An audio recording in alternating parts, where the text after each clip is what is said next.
I don't know if I lost you on here or not. I must have accidentally hit the button or something anyhow, and hopefully I didn't.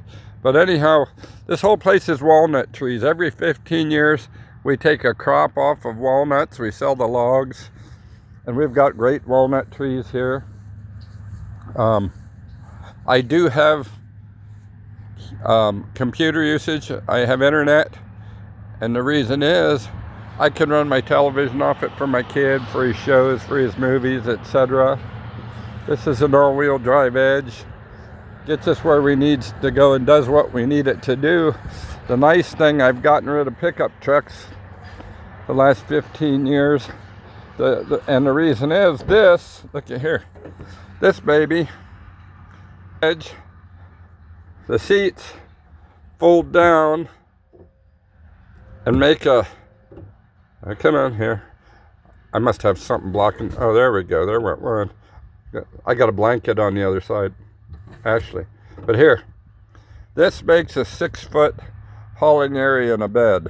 Those seats will fold down almost flat, except I got stuff on the other side holding them up.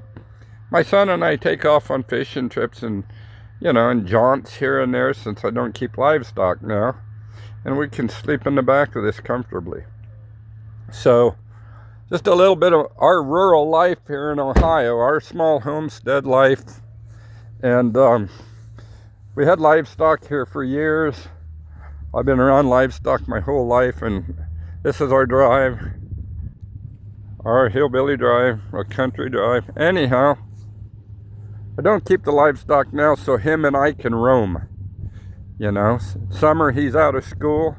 He's 11, I'm 66. His mom's been gone for about 8 years, I guess. So it's been just him and I. And this is how we survive. The river's here, see? The river runs right through my bottom pasture, my river bottom pasture.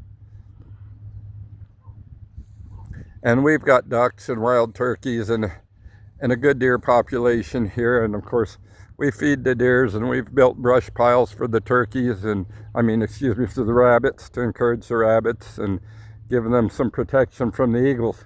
We've got bald eagles out the yin-yang. We've got 12 bald eagles nest here within 12 miles. That was the last count I knew. There's probably way more now. But anyhow, we've got a lot of bald eagles. And they sit in my trees down here watching for fish in the river. They're a big fish eater, but they're also a big carrion eater, like a possum, you know. They're kind of in the buzzard family, and they pick up a lot of roadkills and eat them. So I don't know that I've lost any cats or anything to the eagles, but I just prefer that they don't get too close to us here. They get closer than I'd like. But anyhow, then we've got another field. You know, we should be making hay, actually. But my septic system is right here in these tall weeds. It's I need to mow that down. Actually, you can't see the concrete for these. This Virginia creeper has come in the last few years, and it's everywhere. But here's my concrete septic tank is right here. It's down in here, and this is orchard grass that I planted probably 20 years ago or so for the horses. And it's going to seed now, and I'm letting it because I need it to grow. I've been cutting this for about 7-8 years now. Here's this old house, part of it. You can see it. It's on its way down. I put that roof on there about 30 years ago, and those shingles have held right up. Those were great shingles. I don't know that you get any like that now. I had stacks of them, and they stole them while I was in Asia away. These are wild grapes. Some people call them fox grapes. They climb all over everything, and actually they're not too bad to eat. They get some sweetness to them, actually. And you can see right here, those are little grapes coming on. And Yeah, there's another baby peach tree over here that I just discovered coming up, that the squirrels had buried the peach pits. So that's good. So I've got a spare. Anyhow, this is my old chicken house finally collapsed over here this past year. It was so bad. And there's the door, and they stole the antique doorknob off of it while I was away. But this old chicken house has collapsed. It was beyond fixing. There's a deep well in, or excuse me, a shallow well in here, but it's encased. It's encased in concrete. I guess I need to get in here, cut this stuff out. You can't see it right now with everything green, but anyhow, there's another well here. And another mulberry tree.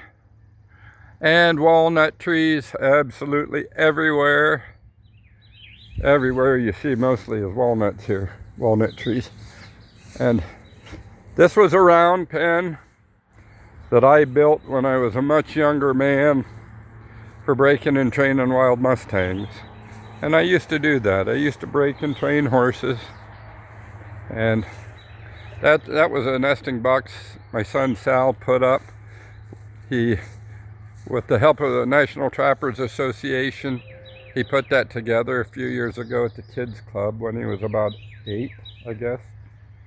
And this is our river is right down in there, but this is our river bottom field here.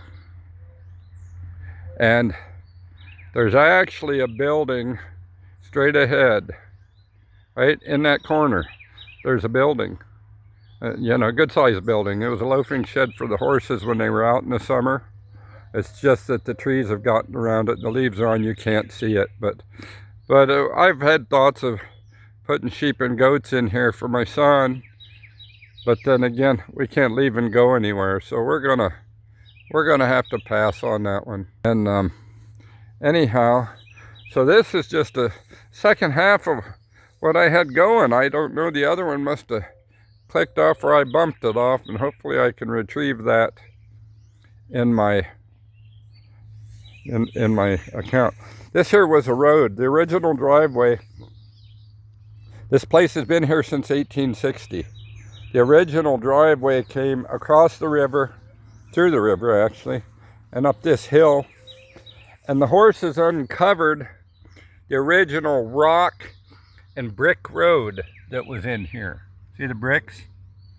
Well, the original road came across the drive and through here and up the hill. You know, this was the Wyandotte Indian Reservation. And they came through like this. Everything we do here has a purpose. We're self-sufficient. We've got raspberries. We've got a lot of raspberry bushes here also, over here in this pile. And then we've got a few acres over in there that it was just like a putting green 15 years ago. But here's our raspberries in here. But we've got it was like a putting green over there 15 years ago. And after I got rid of the horses, I was stationed in Southeast Asia for 11 years. And when I got back, here's berries. When I got back, a doe bleated at me from over in here, telling me, "Ma, stay away, I got a baby." And so I left it alone for, I don't know, 15 years. And it's back to a jungle again. I need to get in there and cut them walnut trees out. I've got too many, and I'd like that to be grazing pasture. But I've left a grove of trees up there for the deer to have a bedding area during the day and hide. So we coexist well with everything around here, except the coyotes, and we don't want them too close. But here's our dog's toys. That border collie's got to be busy. He's got a basketball. He's got milk jugs he likes to rattle, and then he's got a red ball, and of course our garden here against the tractor shed, which I showed on the other video. So I'm going to stop it short here. I don't be feeding you a bunch of fluff, but a lot of city folks don't know about these type of things. They don't know about wells and septics and country living. So I get a lot of views from other countries on this stuff. So again, I'm doing this for that too. Also right here, I was in Asia and I came home in the summer and walked around the corner. See, this is against the house. This collects the rainwater. I don't know if you can see it. Yeah, there we go. I collect the rainwater for the garden, but I came around the corner over here and it was full. But a deer was standing here drinking. That was the same year she started bleeding at me. So we have a lot of visitors. You know, we have the deer here. There's radishes, and over there's turnips. And right down in here is our romaine lettuce. We're not getting any rain, and I'm going to have to get out here and run the tiller and start hoeing these weeds out of here. But that's on the end of the list right now. I got many other things to do. So again, I'm Steve Snyder. I was a government hunter and trapper for most of my life, and I've got videos on eBay. One of them is called Pro Coon Snaring. PCR Trapping Supply up in Michigan carries our videos. My other one was Pro Fox Snaring and Pro Trapping Animal Damage Control, because that was my living. So anyhow, stop back and visit. We hope to have updates on life here in the country for those that are interested. So have a great day and God bless. Bye.